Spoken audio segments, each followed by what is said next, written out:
It's 9 o'clock, so we'll call this special meeting of the Commissioners Court here in Titus County, the 22nd day of June, to order here at 9 a.m. If everybody will rise for prayer.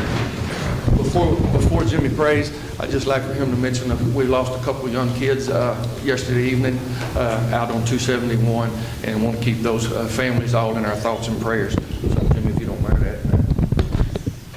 Dear Heavenly Father, Lord, we just come to you thanking you, Lord, for all you do for us. And Lord, we don't understand a lot of times why this happens, but Lord, we just ask you just to keep these families in your prayers, or in our prayers, and just watch over and take care of them and let them know that you're there for them. Lord, we just ask you right now just to go with us as we go into this meeting.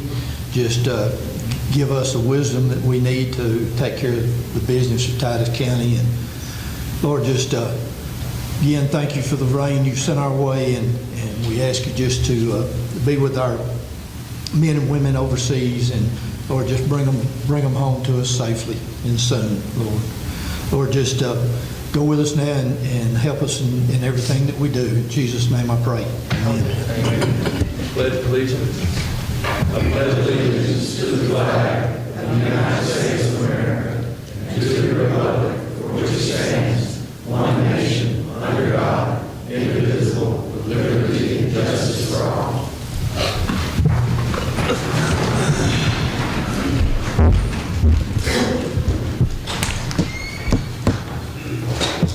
Morning, Zach.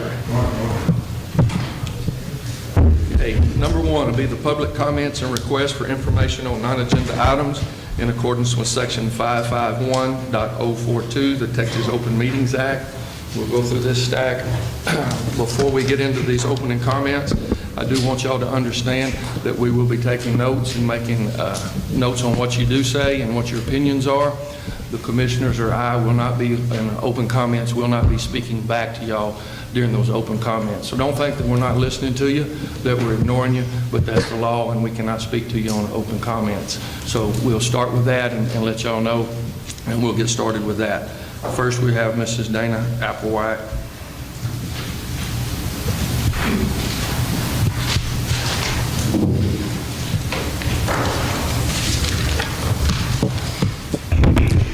Hi, my name's Dana Wallace Applewhite, and I am a Titus County resident, and I am the Titus County treasurer.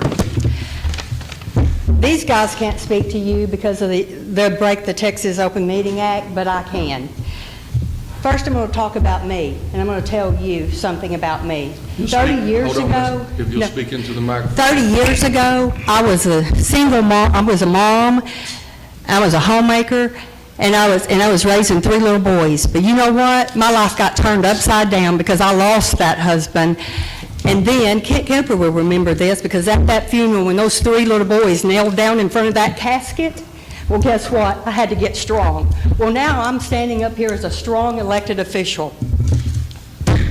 I don't know where Miss Kim Haynes got her information on Facebook, but let me tell you this. When you call me out, I'm going to call you out. Speak it. Right here is what I asked for in court, where it says requested 2027 budget. By the treasurer's line, there is nothing there. Nothing. I didn't ever ask for a raise.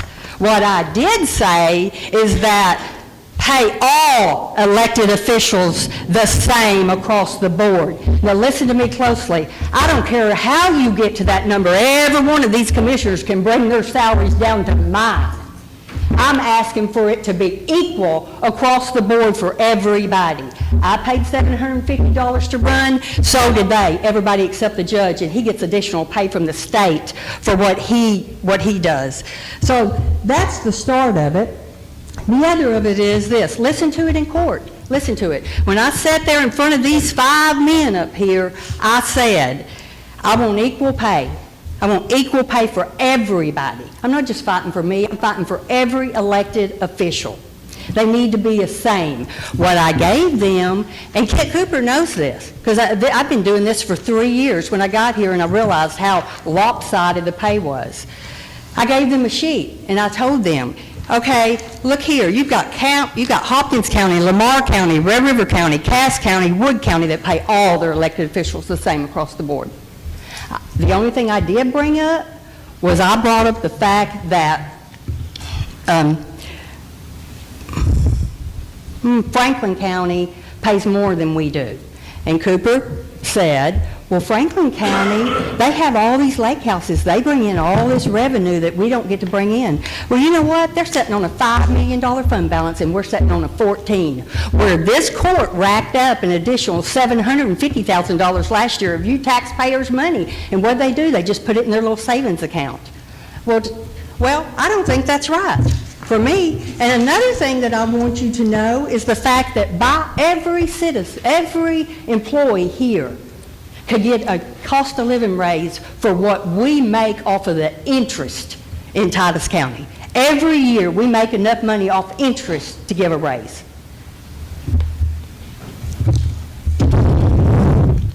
So now I'm going to go back to this. A lot of you, everybody in here knows my husband's Commissioner Applewhite right there, and some of you don't like the fact that he gets to vote on everybody's budget, not just the treasurer's budget, and as long as he's not asking for anything additional from me, he is voting for the position, And so what I've got to say about that is we win. Because, you know, things trickle down here at the county and everybody seems to know what's going on. So I got informed that, well, the judge doesn't want your husband to vote this year, even though it hadn't been a problem the last 3 years. I said, okay, well, I don't want to do anything illegal either, anyway. I don't want to do anything. So I went and asked the county attorney and said, will you check into this? Because I don't want to be wrong. So he checked into it. So then from there, I took his legal advice and I sent it to TAC, to John Redding, who we pay for legal services. I sent it to him and he said, absolutely, I agree. There is nothing illegal or unethical about him voting. Nothing. Okay.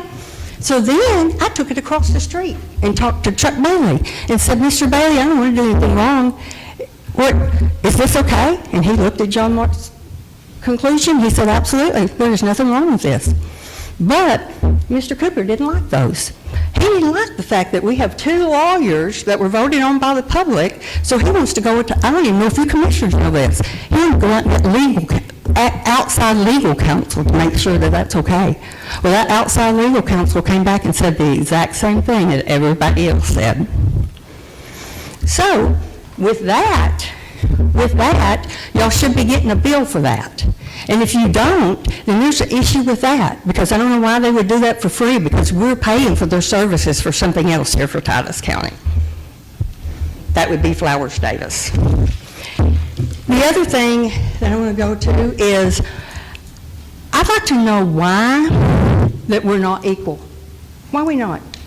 Is it because I'm a woman? Because if you want to look on the list that was put together, women are the lowest paid elected officials here. I think that's discrimination, is what I think that is, because we all pay the same amount.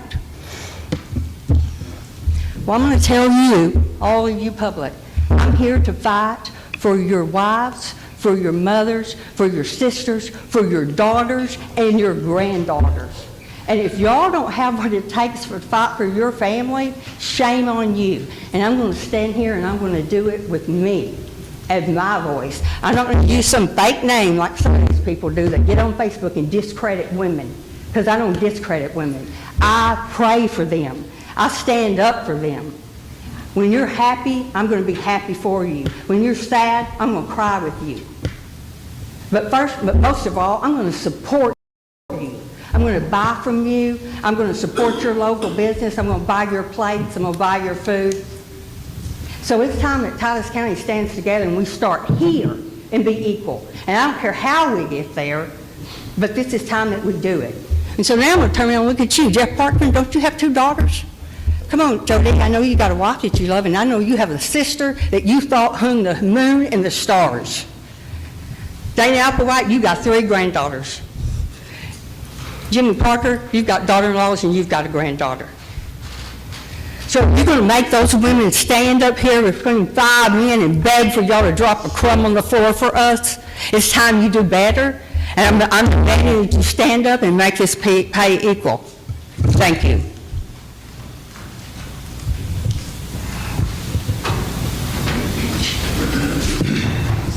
Mr. Larry Yarbrough.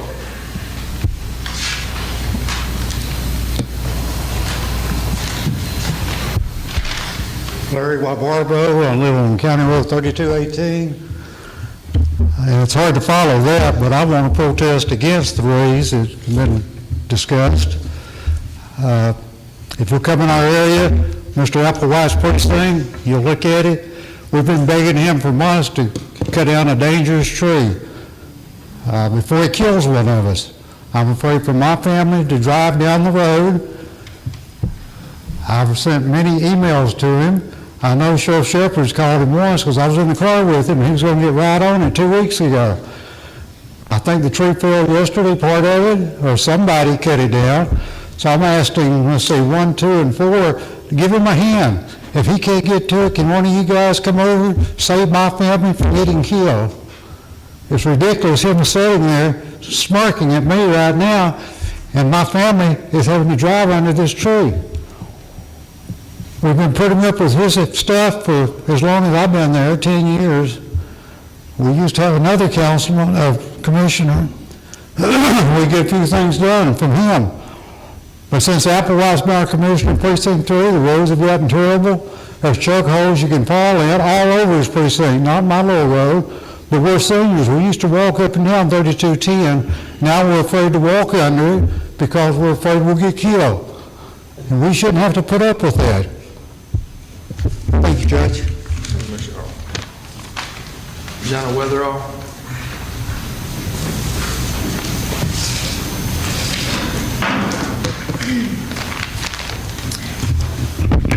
Good morning. My name is Jana Goforth, County Road 1828, speaking on behalf of disgruntled Precinct 3 taxpayers. Before I say anything else, I want everyone in the room to understand something. I had to take time off from my job today to be here. To come down here to argue whether the people my tax dollars paid deserve a raise. Think about that. I don't get paid to be here. I don't receive a government salary. If I don't work, I lose income that helps provide for my family. Yet I feel it was important enough to sacrifice that time because taxpayers deserve a voice before more of our hard-earned money is committed. As a single mother, every dollar matters. Every paycheck is a purpose. Like so many families in this county, I don't get a cost of living raise just because another year has passed. I have to earn it. It's called job performance. And when prices go up, I tighten my budget. That's what working families do. So I have one simple question. Why are raises being discussed before results? I'm here today because I don't believe taxpayers should be asked to reward promises. We should be rewarding performance. My road is a perfect example. My father reported its condition before he passed in 2020. The school district has reported it. Years have gone by and it is still trash, along with others in my area. Sugar Hill, Talco, Argo. Here's what I can understand. My Precinct 3 commissioner has come before this court requesting additional funding not once, but I believe twice, and those requests were approved. So I have a simple question on behalf of every taxpayer, more specifically in my precinct. Where did that money go? If additional taxpayer dollars were approved for road and infrastructure needs, then the public deserves transparency. We deserve to know what projects were completed, what improvements were made, and why roads like mine remain in the same condition after years of approved funding. That is not an accusation, it is a request for accountability. Because right now, from where I stand as a taxpayer, I see roads that are still failing, bridges that are still patched instead of properly repaired, and families who are still dealing with the same conditions year after year. Meanwhile, we're requesting raises. I struggle to understand how raises become the priority when the work taxpayers have already paid for is not fully complete. During budget discussions, I did not hear the same urgency for additional road materials or a clear public accounting of what has already been spent. Taxpayers are not asking for perfection, we're asking for results. Raises should not be automatic because someone holds office. They should be earned through job performance that the people paying the bills can actually see and feel in their daily lives. When our roads are still failing, when infrastructure is still patched inside or repaired, and when families are still waiting years for basic issues to be addressed, I do not believe the answer is a higher salary. I believe the answer is accountability first, results first, transparency first. The people of this county work hard for every dollar we pay in taxes. We deserve officials who work just as hard to earn every dollar they are asking us to spend. I will leave you with this. If your paycheck depends on the condition of the roads you oversee. Do you truly think you deserve a raise? Because as a taxpayer in Precinct 3, I say no, you absolutely do not. Thank you for your time. Mr. Ray Bunch.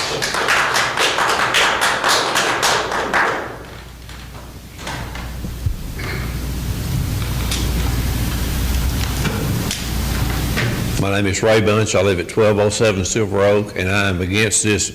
Pull it up just, there you go. And I am against this proposal the way it's written. I'm not saying that employees don't deserve a cost of living raise, but the way this is presented is way too much, and it's a hard no. Thank you. Thank you, Mr. Bunch. Lily Weatherford, is that correct?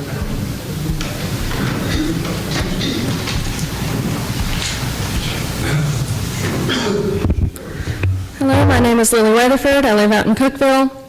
I'm opposed to the blanket raises, not against women, but because it would cause taxes to go up. Not everyone gets the benefit of cost of living raises. Most jobs don't, and I think asking the taxpayers to pay more for officials to get more when we don't have that promise, all we know is taxes go up and it makes life harder for us, and we really don't see much improvement around here. I don't think that's right, and I think that's why so many have showed up today. Thank you. Thank you. Micah?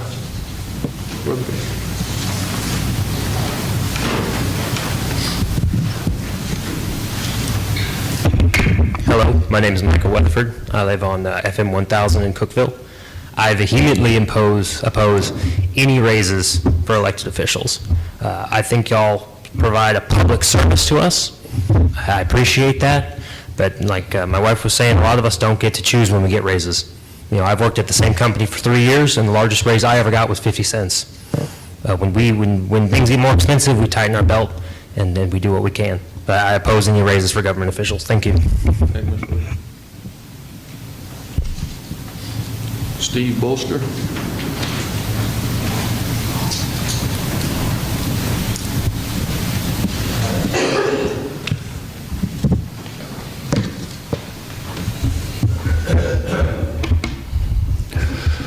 Good morning, Judge and Commissioners. My name is Stephen Bolster, and I'm a Titus County taxpayer. I'm here today to oppose any increase in compensation for elected officials. Public office is first and foremost public service. No one is forced to run for office. Every elected official knew the salary, the benefits, and retirement provisions attached to the office before asking the citizens of Titus County to elect them. If an individual believes the compensation is insufficient, that is certainly their right. However, public office should not be viewed as a pathway to continually increasing compensation at taxpayer expense. The private sector exists for those seeking greater financial rewards in exchange for greater financial risk. Many citizens of Titus County are dealing with rising property taxes, insurance costs, utility bills, fuel costs, and inflation. Families, retirees, and small business owners are being asked to do more with less every year. Asking those same taxpayers to fund substantial pay increases for elected officials sends the wrong message. I am particularly troubled by the argument that these raises should occur because other counties have done the same thing. Titus County should not make financial decisions based on what another county is doing. The question should be whether these raises are justified for the taxpayers of Titus County. The taxpayers of this county are not a piggy bank. Every dollar spent by county government was earned by someone who worked for it, invested for it, or saved for it. Government should treat those dollars with the same care and discipline that families and businesses are expected to exercise every day. I also believe there's an important ethical consideration here. I I'm concerned that this proposal creates at least the appearance of a conflict of interest where elected officials may be voting on compensation increases that directly benefit themselves or immediate family members. If a commissioner's spouse or immediate family member serves in a county office that would benefit from this proposal, the commissioner should seriously consider recusing himself or herself from participating in the discussion and vote. Whether or not the law ultimately requires recusal, the taxpayers of Titus County deserve a process that is beyond reproach and free from even the appearance of self-interest. Public confidence in county government is too important to risk. Most importantly, if elected officials genuinely believe compensation for these offices is inadequate, that any increase should apply only to future office holders after the next election cycle. That would show candidates to run for office knowing exactly what the compensation will be and would eliminate any appearance that current office holders are voting to increase their own pay. If the increase is truly about the office and not the office holder, there should be no objection to making the change effective only for future office holders. I would also encourage the court to focus on greater transparency and accountability. Taxpayers should have easy access to information regarding county projects, road maintenance, infrastructure repairs, and work being performed on their behalf. Citizens should not have to file repeated public information requests simply to understand their government and how it's operating. I encourage the county to explore modern reporting systems that allow citizens to track reported road hazards, potholes, damaged signs, drainage issues, bridge concerns, and other infrastructure. Problems from the time they are reported until the time they are resolved. Taxpayers should be able to see what has been reported, what is being worked on, and what has been completed. Likewise, elected officials seeking increased compensation should be willing to provide regular public reports regarding their activities, priorities, accomplishments, and goals. Transparency should be viewed as a responsibility of public office, not a burden. And if additional county resources are available, many taxpayers would prefer to see those resources directed towards public safety, sheriff's deputies, road maintenance, and other essential county services before increasing compensation for elected officials. I respectfully ask the court to reject any increase in elected officials' compensation. If the court disagrees, then at a minimum, any increase should take effect only after the next election and apply only to future shareholders or office holders. Fiscal restraint, transparency, accountability, and respect for the taxpayers should guide this decision. Thank you for your time. That's all the papers that I have. Anyone else might not have signed that wanted to speak? Okay. We'll move on to number 2 on the agenda. Consider and possibly approve the minutes from the June 8th, 2026 regular meeting of the Commissioners Court. Make a motion we approve. Got a motion made by Commissioner Parchman to approve the minutes. Second. Second by Commissioner Mitchell. All those in favor? Aye. All those opposed? Will carry unanimously. Number 3, consider and possibly approve transitioning the county from the current tituscountytx.gov domain to a standard government domain. And Seth is here to talk about that today. Good morning. Good morning, Commissioners and Judge. I'm Seth Bryan with Bryan IT. We are your IT company, have been for quite a while, and thankful for that opportunity and hope we can continue to do that well. The reason I'm here today is to discuss possibly, or at least letting you know the option of moving to a .gov domain for your email and website. Right now, your current domain is co.tituscountytx.gov. Quite a few dots in there. We've got a few of our government agencies that are doing this. The process is super simple, and it's free. We would, if the court decided to move forward with it, we would handle the registration with the federal government and the application, and we would essentially handle the integration as well. It is free and handled through the federal government. There's a few security perks. I think personally it would add a little bit of simplicity and maybe a little clarity on your email domain. So for instance, we could do something like tituscountytx.gov instead of @co.titus.tx.us. So yeah, happy to answer any questions, and this can be something that we discuss later or whatever. So one concern I've got, how long would it be as far as the emails going to the current emails? Would they transfer over into that? Yeah, so great. Yeah, great question. So we would handle the migration from the old mailbox to the new, as well as set up forwarding from the old domain to the new. And we would keep control, essentially the county. When I say we, the county would keep control of the old domain as well as the new, and we would set up forwarding from the old addresses to the new. So essentially, you wouldn't have any lost mail. It would be pretty seamless from your guys' perspective. And how long would that continue? For pretty much indefinitely, yeah. So that domain registration is actually handled through the TAC, and they keep control of all those domains. So we would essentially just keep registering that and renewing it indefinitely. As you cycle in new employees, we would essentially just create a .gov domain email, and then anybody that has been here from before will still have the old alias pointed to the new email, if that makes sense. And they would help with the website, our new website?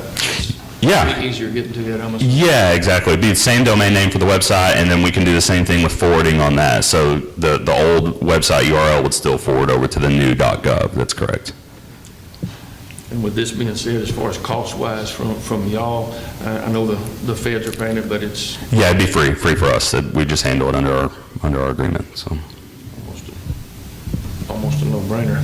You're the IT guy. You tell us. Personally, I would recommend it just for clarity's sake, even, like I said, having a tituscountytx.gov or something along those lines, I think would be quite a bit simpler for people to remember. So I would recommend it. At the very least, we can go through the application process and at least get control of the domain. That way we have it in the back pocket if you ever do want to, move forward. We can do that at any time. What type of arrangement are we talking about? How long would it take us to actually do this? Yeah, great question. So the application process, generally I would apply with the federal government, and it takes anywhere from 3 to 4 weeks to hear back. Occasionally they have shutdowns and they delays that a lot. But yeah, typically 3 to 4 weeks, and then we get control of the domain, and really at any point after that, we would schedule with department heads. There wouldn't be really any downtime, but we would still schedule and say, hey, at this point going forward, here's your new email address. So I would say anywhere within probably the next 3 months, 2 to 3 months, we would have that done. Michelle is not here today, but she's the one working on our website and does all that. Mm-hmm. ADHA will have to, my understanding is they have to go to this at some point. Is that correct as well? That's a good question on the ADA compliance. I'm not certain if they mandate going to a .gov. They very well might. I do know that there are some grants that like for you to be on a .gov domain. It's not necessarily mandatory, but they do like that. So I think, yeah, there's quite a few, I think, incentives to doing it. Like I said, it's totally free, so. At conference last week, we did have TAC come up and speak to us, and they said there is a mandate to us to go to .gov by 2028 because of the county size, and so it is a mandate. And we do have to have the ADA capability, so we will have to be able to scan in our documents to where they're ADA comparable, and then I have to get with that one company that Michelle spoke about and make sure that our documents are done that way too for our searchables on that. There you go. Almost a no-brainer. Yeah, kind of seems like it. Well, I'll make a motion to approve the transitioning of our email. Got a motion made by Commissioner Mitchell to approve the transitioning of the county from the current domain to a standard government domain. Second. Second by Commissioner Parchman. All those in favor? Aye. All those opposed? That'll carry unanimously, so we'll get to work on that. Appreciate Thank you, guys. That's it. Thank As you. a quick note, just to make sure, the old email addresses will forward to the new, and that will be essentially indefinitely. We'll keep control of that, so, yeah. All right, thank you guys so much. Appreciate it. Thanks, Seth. Number 4, consider and possibly approve the appointing of the chief appraiser at the Titus County Appraisal District to calculate the tax rates, including the no new revenue rate, the voter approval rate, the debt service rate, and the diminished rate, all included in our tax rates. Ms. Willoughby? Do you want to speak on this, what I'm asking? I know it's standard. Do you want to say anything on it? Okay. I make a motion, we approve. A motion made by Commissioner Parker to approve the chief appraiser for Titus County Appraisal District. Second. Second by Commissioner Applewhite. All those in favor? Aye. All those opposed? Carries unanimously. Number 5, consider and possibly approve extending the following bids for 1 year, currently under the 1-year contract with the opportunity to extend bid for 2 years if approved by the Commissioners Court, and then approved by the vendors, road material, road oil, culverts, this being the last year to extend. This is a standard part of the bids that we go out with every year. We have to get court approval before we can see if they want to continue the bid. Then Linda will be contacting all of the vendors. If they want to extend, then we will not go out for bids. If they do not want to extend, then we will have to start the bidding process. Make a motion, we approve. Got a motion made by Commissioner Parchman to approve this. Second. Second by Commissioner Mitchell. All those in favor? Aye. All those opposed? Carries unanimously. Number 6, well, I guess it's 6. We're going to recess into executive session pursuant to Open Meetings Act of Chapter 551, the Texas Government Code. Commissioners Court recess into executive session to discuss the following: is deliberations regarding the economic development negotiations, Texas Code 551.087, concerning the pending economic development with Lemons. And it's 9:34, and we'll go into executive session, and then we'll come back out and get back into regular session.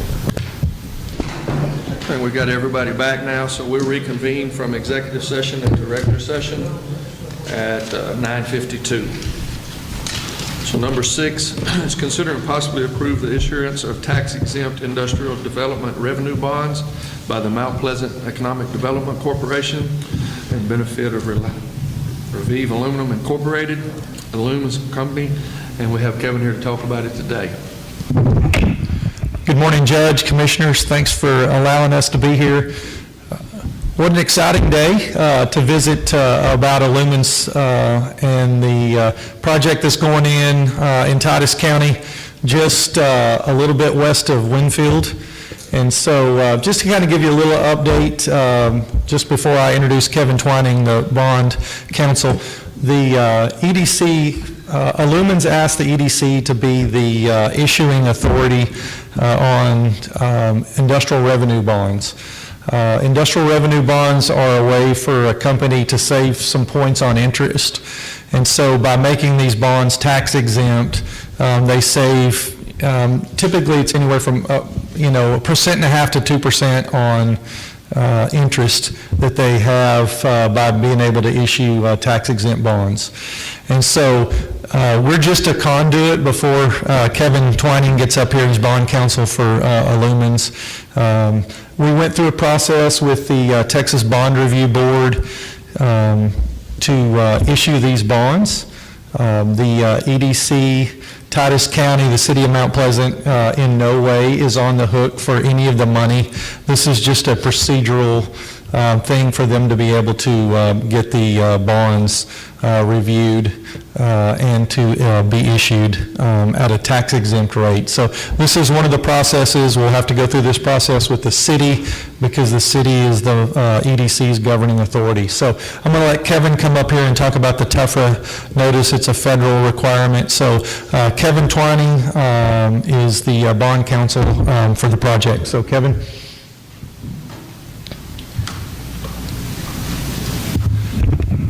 Good morning, County Judge and Commissioners. I'm Kevin Twining with Troutman Pepper Locke, bond counsel for Illumins Corporation. As Mr. Carter alluded to, the Mount Pleasant EDC is looking to issue special revenue bonds, limited obligations, payable only through loan payments by Illumins Corporation. They'll be the developer of the aluminum waste recycling facility near Winfield, Texas. Under the IRS code, to issue tax-exempt bonds, the project has to be approved by a governmental entity in the jurisdiction in which the project is located. The project is outside of the Mount Pleasant jurisdictional limits, but it's within Titus County.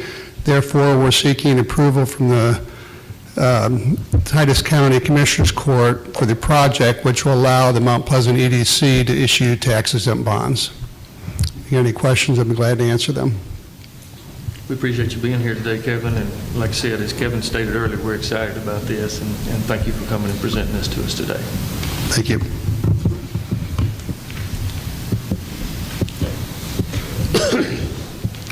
I'd like to make a motion to approve the insurance of a tax-exempt industrial development revenue bond by the Mount Pleasant EDC. We got a motion made by Commissioner Mitchell to approve the bonds being renewed by the company for Illumins. Second. Second by Commissioner Parker. All those in favor? Aye. All those opposed? Carried unanimously. Number 7, approve oral and written reports of the county officials.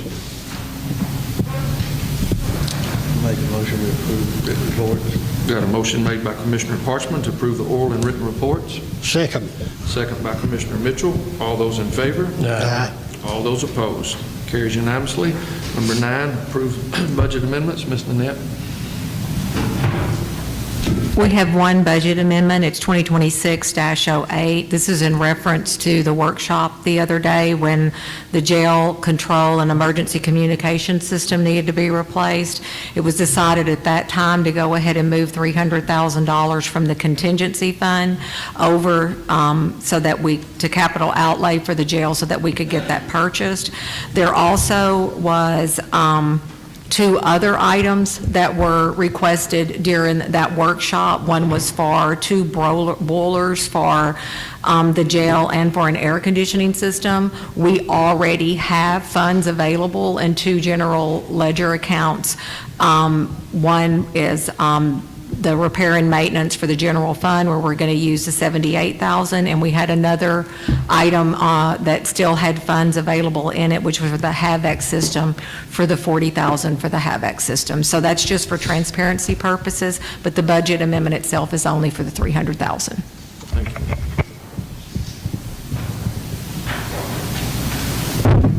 Got a motion to approve that? If we'll get this one done, we'll go back. I'm sorry. I make a motion to approve the budget amendments. Got a motion made by Commissioner Mitchell to approve the budget amendments. Second. Second by Commissioner Parchman. All those in favor? Aye. All those opposed? Back to number 8, which is consider and possibly accept the treasurer's report as a matter of record. Make a motion we approve the treasurer's report. Got a motion made by Commissioner Parker to accept the treasurer's report. Second. Second by Commissioner Parchman. All those in favor? Aye. All those opposed? Carries unanimously. Number 10, sign pay orders and approve the payments. Make a motion we pay our bill. Got a motion made by Commissioner Parker to pay the bills. Second. Got a second by Commissioner Parchman. All those in favor? Aye. All those opposed? Carries unanimously.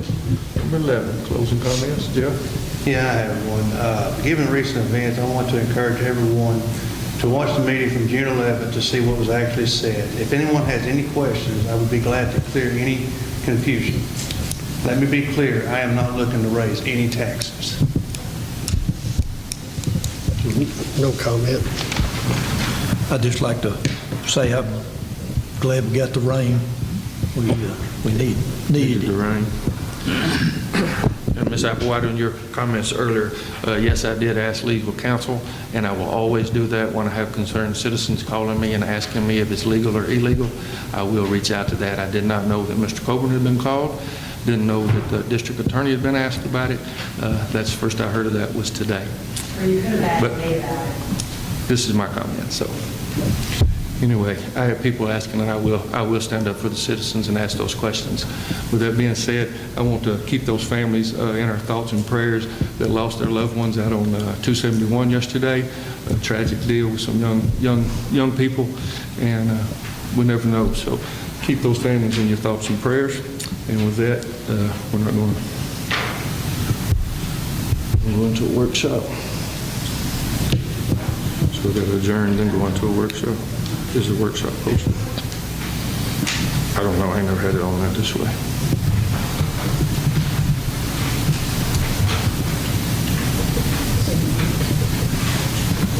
Didn't come out of my office. I don't know. Normally we adjourn and then go into a workshop, so I don't know. We adjourn the commissioners' court, and then we start the new court with the workshop, just like we would if we were going to our budget workshop. This just says adjourn afterwards, so I'm just checking. I didn't make this agenda. Yes, sir. We'll adjourn the regular commissioner workshop if it's considered a workshop on its own. If it's not considered a workshop on its own, then we'll stay within the commissioners' court meeting. It just depends on how you are reading it.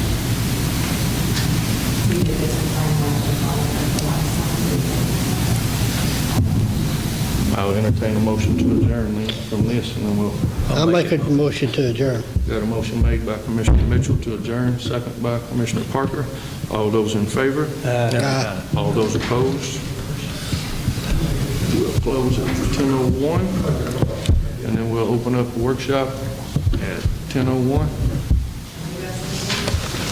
Thank y'all, Kevin. Appreciate y'all coming. All right, well, it's 10:11, so we'll start this workshop on June the 22nd with architects about the annex across the street. Thank y'all for being here today.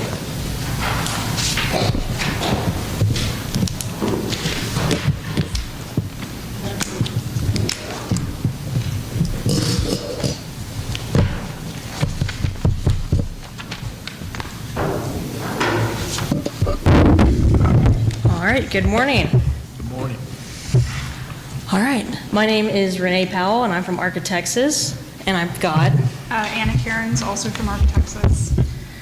So over the last month, we've been interviewing department heads and surveying the annex across the street in order to determine future programming needs of the county and whether the existing site is a reasonable site for the annex to remain.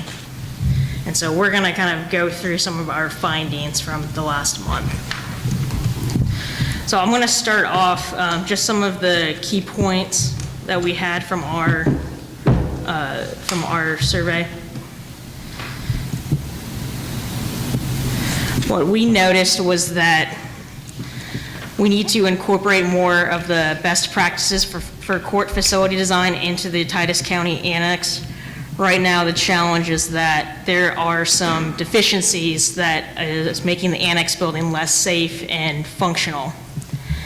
And some of these deficiencies include lack of separate spaces for the public and in-custody defendants, also from the judges and staff in regards to the lack of holding facilities. There's also some problematic acoustical performances that need to be updated so that there is privacy in the courtroom and also some of the private office spaces. We've also noticed that there are some code issues, both accessibility and building code, which I'll get into a little bit further along. We also noticed one of the major challenges right now is just the fragmented and a little bit chaotic layout right now. This is Anna may agree with me, this is one of the more unique buildings that we've surveyed, and we had to come back a couple times between the wayfinding, the corridors, and it just seemed like every time we came back, we found another little nook and cranny to survey.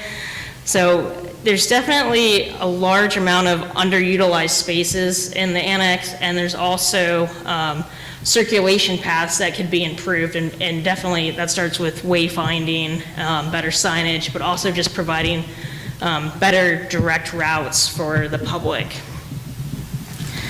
One of the other issues is safety measures in the building. So some departments that we interviewed, they mentioned a couple safety concerns. This is ranging from, again, commingling with the public and in-custody defendants, but also maybe adding some physical barriers such as ballistic glass to service windows. Also, the way that the metal detector is set up right now, it's easy for someone to kind of bypass that and go straight into the courtroom. And then another key point is adding more plumbing infrastructure to the building, because right now you've got judges, the DA, you've got all this staff that are commingling in public restrooms right now. And so we want to be able to provide some private staff restrooms for them as well. And then another key factor of this is project costs. Looking at the costs of staying in the building, renovating the building, or moving to a new site. So we got together with some contractors in order to go over current price per square footage on similar projects. And what we came back was, right now, it's about $450 a square foot for renovating a building. If you are going to build on a new site, it's about $575 a square foot. So that should also be taken into account, is the increase in cost for moving to a new site. That's taken into account possible site procurement, putting down new utilities, any foundation work. Those are all things that should be considered. And one of the other big bullet points that we want to drive home is just the location. Right now, the annex building is in a great location downtown. It has the adjacency to the courthouse. And you just never know, if you were to pick up and move, what's going to happen to your downtown when you have a vacuum there for when this moves.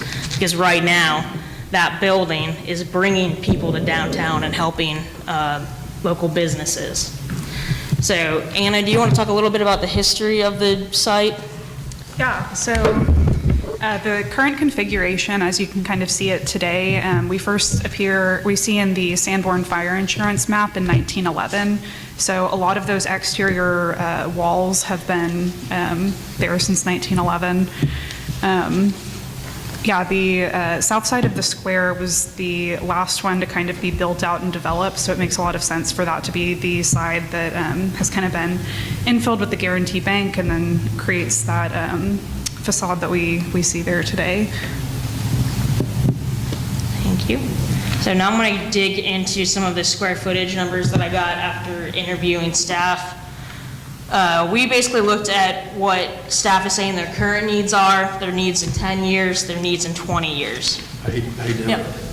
If you'll get that microphone when you Sure, switch back. sorry about that. We can hear you, but the people on the video won't, and then I'll be in trouble. So What about them using that one also? you might get that other one there beside you, but it might have some backlash to it. We'll figure it out.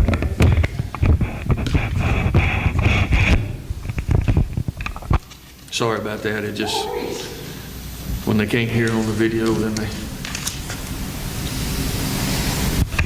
Testing.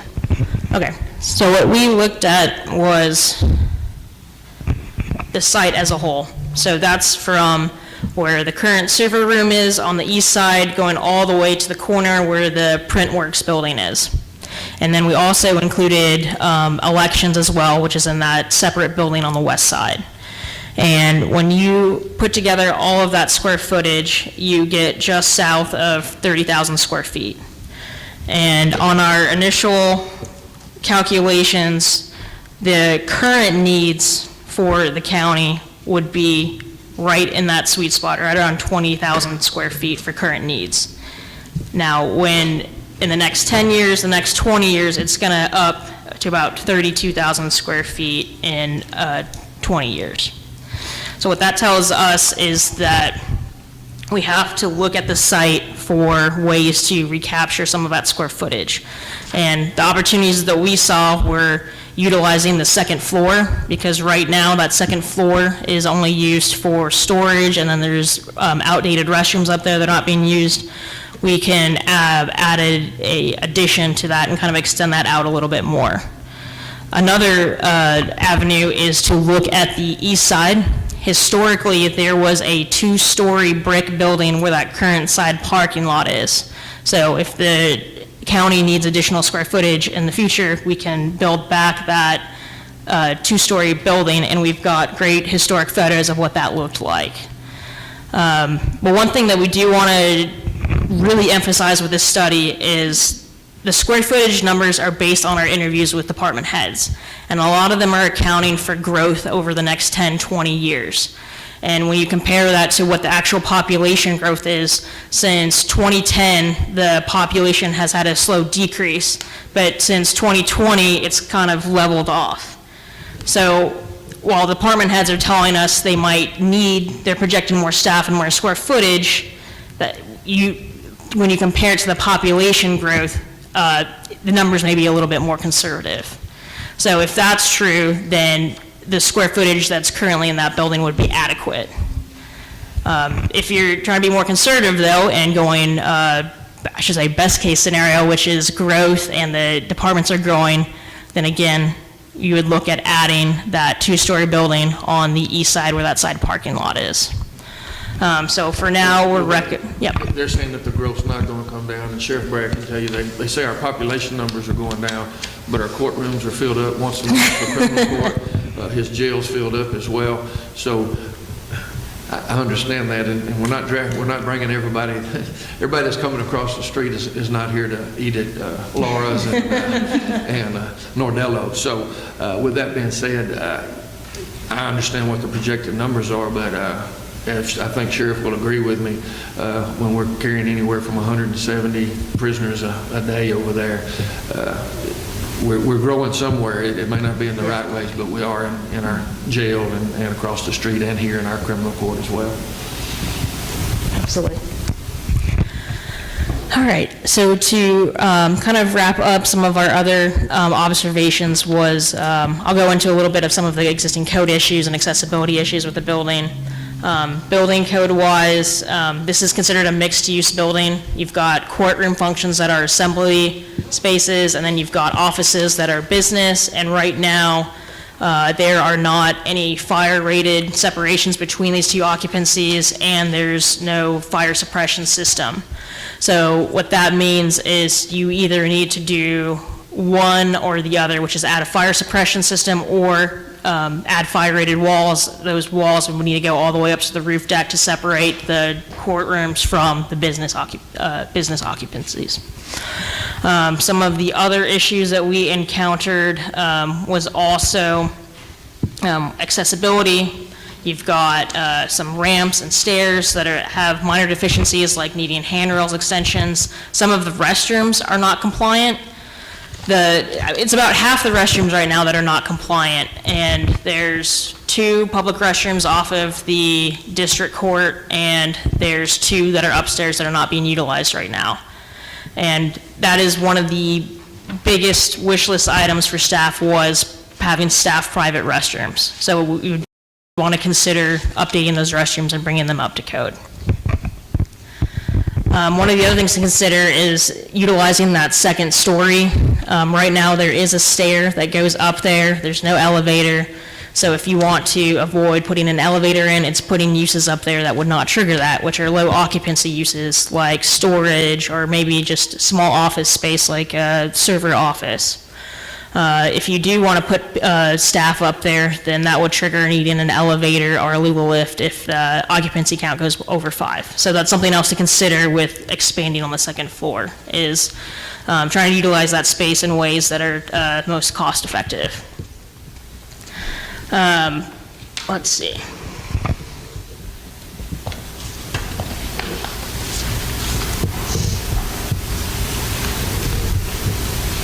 So, in conclusion, based on what we've, through the interviews, through the building survey, looking back on the history of the building, looking at potential sites, we believe that this location, it is salvageable. There's room for growth, whether that's vertically, whether that's eastward. We just want to encourage that it's a great location. It's got adjacencies to the courthouse, and there is room for that growth and to put in systems for staff, whether that's security systems, restrooms, putting in that infrastructure that they need. So we'd like to open it up if you guys have any questions.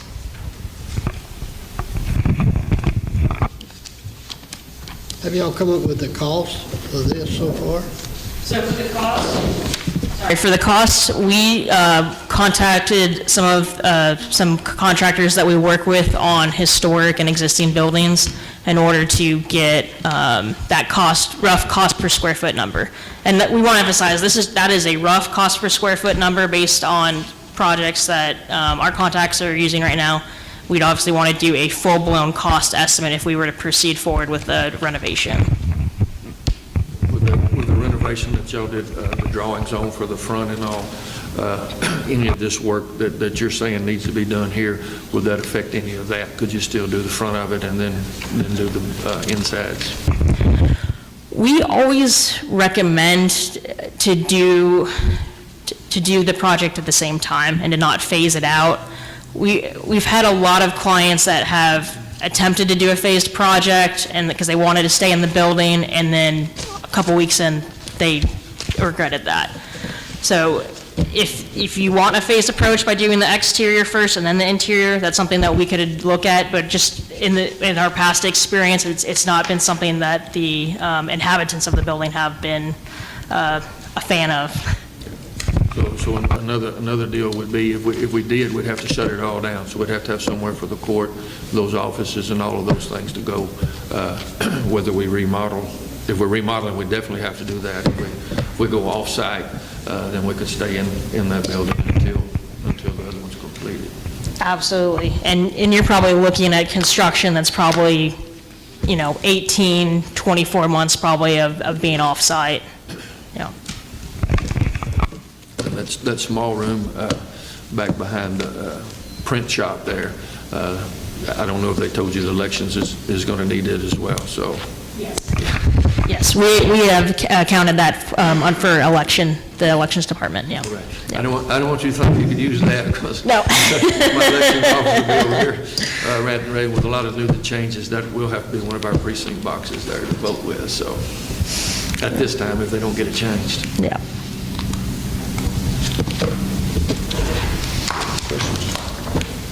We also have photos at the back of the packet too in the appendix that kind of show some examples of spaces that are being underutilized.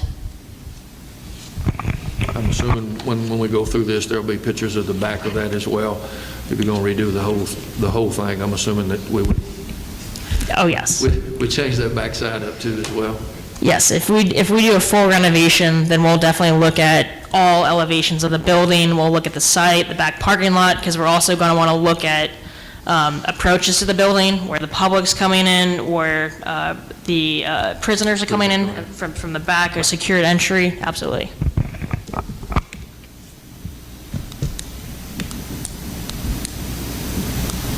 Jim, you have any questions, Paul? I don't have any questions now. I'd like to look over this a little more and see if I've got anything else, but. None good?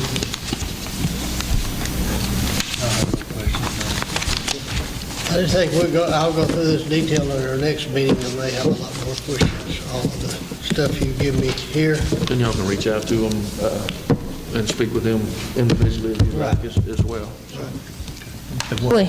You can reach out with them individually and speak, or if we need to have another workshop, if they'll come up with some stuff that you need to look at with them, and we can certainly call for another workshop. Yeah, appreciate y'all coming and Thank you so much. A while ago, you told me you kind of got an estimate on the square footage, what it would cost to redo it. 14. Is that what it is? Well, I hadn't looked at all that. The estimate is on, I believe it's on the second page where it has the cost per square foot that we plugged in for now, and then it has the square footage that we're running it against. Okay. Yeah. No, that would be, All right, I just hadn't looked at that. Okay. no other questions? Can I ask a question? Okay, the only thing that we need to consider right now after the workshop is I have to put the bid packets back on the agenda related to the annex facade. And so in relationship to this, and what I believe Ms. Renee just said was if we combine the projects, then we would go out for a bid for the whole project versus the facade. So when do we need to make that decision? Because we only have until July the 22nd to either move forward with the facade or do a change of plan. Can't do it in the workshop anyway. We can't do it in this. No. We can't do it in the workshop. Yeah. She's just saying we need to get it done before, before the 22nd of July to make sure that we. That's a pretty big expense, we may have to do a voter bond. Yeah, a bond. If you do that. Yeah. 100%, if you're gonna do the whole thing. I just kind of need to know where they're at. They all have it all. I'm going to ask them for a vote. Everybody good? I guess that's all. We'll entertain a motion to adjourn the workshop. I make a motion to adjourn. Motion made by Commissioner Mitchell and seconded by Commissioner Parker to adjourn the workshop. We'll adjourn the workshop at 10:31. Thank you all for coming.